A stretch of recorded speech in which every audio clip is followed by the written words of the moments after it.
रिमझिम भाग 3 तीसरी कक्षा के लिए हिंदी की पाठ्य पुस्तक का 12वां पाठ।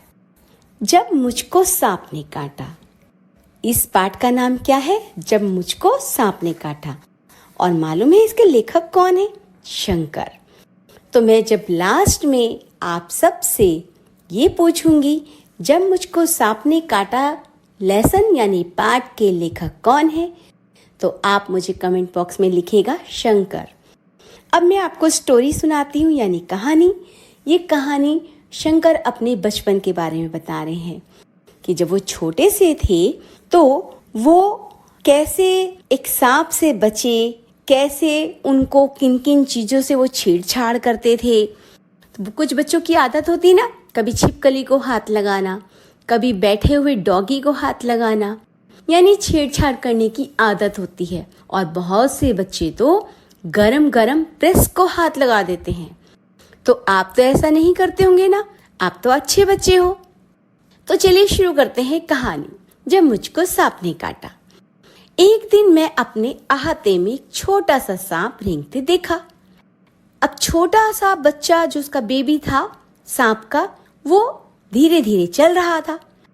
तो यहाँ पर शंकर क्या बता रहे हैं, अहाते यानी जैसे आपका बरामदा होता है, वहां पर वो छोटा सा सांप रेंग रहा था जिसको शंकर ने देखा। शंकर तब कितने साल के थे? बड़े छोटे से थे, वो चलने फिरते थे। मुझको देखते ही वह भागा और वहीं पड़े हुए नारियल के एक घोल में घुसकर छिप गया।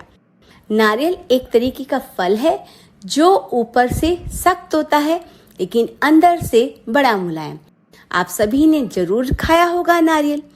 मैंने पत्थर का एक टुकड़ा उठाया और उसे नारियल के घोल पर रखकर उसका मुंह बंद कर दिया। यानी जब नारियल के ऊपर उसने बंद कर दिया तो उसको अंदर सांप है, और उसे लेकर वो कहाँ दौड़ कर गया? अपनी नानी के पास। तो फिर यहाँ पर प्रश्न उठता है, यहाँ मैंने आपको लिंग बदलो भी समझाया था, तो यहाँ पर नानी शब्द आ रहा है, तो आप इसका लिंग बदल के क्या लिखेंगे ये कमेंट बॉक्स में जरूर लिखना। तो नानी का लिंग बदल के क्या होगा? इसी के अंदर है। मैंने कहा, नानी देखो मैंने सांप पकड़ा है। नानी चीखी, सांप! वे इतना घबरा गई कि लगी जोर जोर से चीखने पुकारने। अब नानी का नाना। नाना ने सुना तो अंदर से दौड़े आए। नानी है तो नाना भी होंगे ना। तो जब उन्हें पता चला कि नारियल के घोल के अंदर सांप है तो उन्होंने मेरे हाथ से उसे छीनकर दूर फेंक दिया और नन्हा सा सांप बाहर निकल आया और रेंगता हुआ पास की झाड़ी में गायब हो गया। नाना ने मुझसे कहा, खबरदार फिर कभी सांप के पास मत जाना, सांप बहुत खतरनाक होता है। उसी दिन शाम को मैंने एक बर्ग को पकड़ने की कोशिश की। बर मालूम है, पीली पीली सी होती है। उसने तो मुझे काट ही खाया। कौन कह रहा है? शंकर। बड़ी जोर से दर्द उठा। मुझे दर्द से कराहते देखकर नानी ने सोचा कि मुझे सांप ने काट लिया है। मैंने दौड़कर नानी को उंगली दिखाई। उन्होंने जल्दी से नाना को पुकारा। नाना तुरंत दौड़े आए और मेरी उंगली को देखा। जहां बर ने काटा था वहां नीला निशान पड़ गया था। वह चट मुझे गोद में उठाकर बाहर भागे। चट यानी जल्दी से। बाग और धान के खेतों को पार करके भागते भागते वे अपने घर से दूर एक छोटी सी झोपड़ी के सामने जाकर रुके और वहां पहुंचते ही उन्होंने आवाज लगाई। एक बूढ़ा आदमी बाहर निकला। वह सांप के काटने का मंत्र जानता था। नाना ने उससे कहा, इस बच्चे को सांप ने काट लिया है, इसकी झाड़ फूंक कर दो। बूढ़ा मुझे झोपड़ी में ले गया। उसने मेरी उंगली देखी और बोला, चुपचाप बैठो, हिलना डुलना मत। फिर पीतल के बर्तन में पानी लाया और मेरे सामने बैठकर मंत्र पढ़ने लगा। मैं चाहता तो बहुत था कि उस बूढ़े को बता दूं कि मुझे सांप ने नहीं काटा, बर ने काटा है, पर मेरे नाना ने मुझे कस कर पकड़े रहे और मुझे बोलने ही नहीं दिया। जैसे ही मैं कुछ मुंह खोलता वह डांट के कहते, चुप। डर के मारे मैं चुप हो जाता। हमारे पीछे पीछे हमारी नानी भी कई लोगों के साथ आ गई। सब लोग उदास खड़े देखते रहे। उदास यानी दुखी। तब तक मेरी उंगली का दर्द जा चुका था, फिर भी मुझे वहां जबरदस्ती बैठाकर झाड़ फूक करवानी पड़ रही थी। कुछ मिनट बाद बूढ़ा आदमी आया। उसने उसी बर्तन के पानी से मेरी उंगली धोई और मुझे पिलाया। उसने मुझे बोलने से मना कर दिया ताकि दवा का पूरा असर हो, और फिर नाना से बोले, अब बच्चा खतरे से बाहर है। अच्छा हुआ आप समय रहते मेरे पास ले आए, बड़े जहरीले सांप ने काटा था इसको। सब लोगों ने बूढ़े को उसके अद्भुत इलाज के लिए, अद्भुत, अनोखा, स्पेशल इलाज के लिए बहुत बहुत धन्यवाद दिया। घर लौटने के बाद नाना ने उसके लिए बहुत सारी चीजें भेंट में भी भेज दी।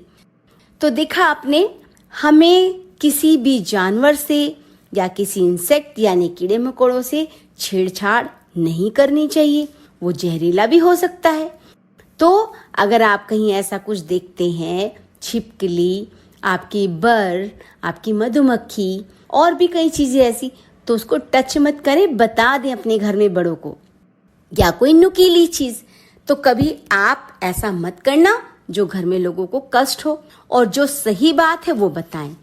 तो सबसे पहले इसमें कहां पर आपको प्रश्न पूछती हूं मैं, शंकर लेखक ने सांप को कहां रेंगते देखा था, कहां देखा था? तो जिस बच्चे को पता है वो तुरंत कमेंट बॉक्स के अंदर उस शब्द को लिखेगा, ठीक है? कहां देखा था? अहाते में। कहां देखा था? देखिए, अब तो मैंने हेल्प कर दी। अब आगे जब मैं आपसे प्रश्न पूछूंगी तो आप मुझे उत्तर बताएंगे। अब मैं हेल्प नहीं करूंगी, आपको कमेंट बॉक्स में लिखना होगा। अच्छा, मुझे देखते ही वह भागा और वहीं पड़े हुए डैश के घोल में घुसकर छिप गया। किस में छिपा था? सांप का जो बच्चा था छोटा सा, वो किस में छिप गया था? जल्दी से लिख के बताइएगा। और मैंने जैसे आपको बताया है, लिंग बदलो। तो यहाँ पर मैंने बोला आपको नानी, इसका लिंग बदल के लिखेंगे आप। बूढ़ा, इसका लिंग बदलेंगे, ठीक है? और बच्चा, इसका लिंग बदलेंगे। और उसके बाद आते हैं आपके एक वचन बहुवचन। यहाँ पे लिखा है उंगली, तो आपको इसका बहुवचन बनाना है। खेत, इसका बहुवचन बनाना है। और झोपड़ी, इसका बहुवचन बनाना है। तो ये जो आप अच्छे से लेसन को पढ़ना, इसमें और भी अगर ऐसे शब्द आते हैं और उनका बहुवचन बन सकता है तो आप कमेंट बॉक्स में बहुवचन बनाकर जरूर देंगे। यहाँ पर प्रश्न आ रहा है, नाना मुझे झाड़ फूक वाले आदमी के पास क्यों ले गए? क्यों ले गए थे लेखक को? जब उसको बर ने काटा तो झाड़ फूक वाले आदमी के पास क्यों ले गए? क्योंकि गांव में क्या है कि डॉक्टर्स बहुत कम होते हैं, तो झाड़ फूक वाले पे विश्वास करते हैं। और वो झाड़ फूक वाला आदमी सांप काटने का मंत्र जानता था। तो इसका सही आंसर क्या है? नाना मुझे झाड़ फूक करने वाले आदमी के पास इसलिए ले गए थे क्योंकि वह झाड़ फूक करने वाला आदमी सांप के काटने का मंत्र जानता था। मैं बूढ़े आदमी को क्या बताना चाहता था? लेखक बूढ़े आदमी को बताना चाहता था कि उसको सांप ने नहीं काटा, बर ने काटा है। तो फिर से आपके सामने प्रश्न आता है, लेखक को किस चीज ने काटा था? जब सांप नारियल के घोल में घुस गया तो मैंने क्या किया, यानी लेखक ने क्या किया? बताइए क्या किया? उसने उसके ऊपर, अब ध्यान से सुनना आप कहानी को, उसने ऐसा क्यों किया? क्योंकि वो उसको सबको दिखाना चाहता था। क्या बूढ़े आदमी ने सचमुच मेरा इलाज किया था? अब क्या है कि वहां पर ऐसे इलाज होते हैं और उसकी जांच में, बूढ़े आदमी की जांच में तो वो इलाज था, लेकिन सच तो आपको पता था, ठीक है? मैंने यहाँ पे आपको प्रश्नों के उत्तर दिए हैं और आपको इसके अंदर मैंने क्या बोला है, एक वचन बहुवचन बोला है। और जो चीजें मैंने आपको बोली हैं मुझे फटाफट उनके सही उत्तर लिखकर कमेंट बॉक्स में डालो, ठीक है? ओके, फिर से नया लेसन लेकर आऊंगी और आपको फिर से नई नई चीजों से रूबरू कराऊंगी। Stay home, stay safe, bye bye. नए लेसन की तैयारी के लिए बुक के लेसन को अच्छे से पढ़ना।